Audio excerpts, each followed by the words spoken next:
आणि खासदार सुप्रिया सुळेंनी देखील सोशल मीडिया पोस्ट करत ज्ञानेश्वरी मुंडेंना पुरेसे संरक्षण देण्याची मागणी केलेली आहे। खासदार सुप्रिया सुळे म्हणतात, परळीतील महादेव मुंडेंच्या हत्येप्रकरणी तपास सुरू असून काहींना संशयित म्हणून ताब्यात घेतलंय,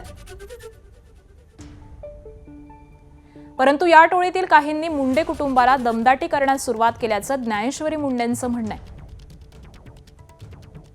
याबाबत त्यांनी बीडच्या पोलीस अधीक्षकांना पत्रही लिहून पोलीस संरक्षण देण्याची मागणी केली आहे।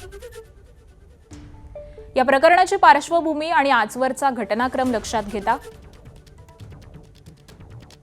माझी गृहमंत्री आणि बीडच्या पोलीस अधीक्षकांना विनंती आहे की मुंडे कुटुंबियांना संरक्षण पुरवावं, तर अशी ही एक्सपोर्ट सुप्रिया सुळे यांनी केलेली आहे। एबीपी माझा, उघडा डोळे बघा नीट।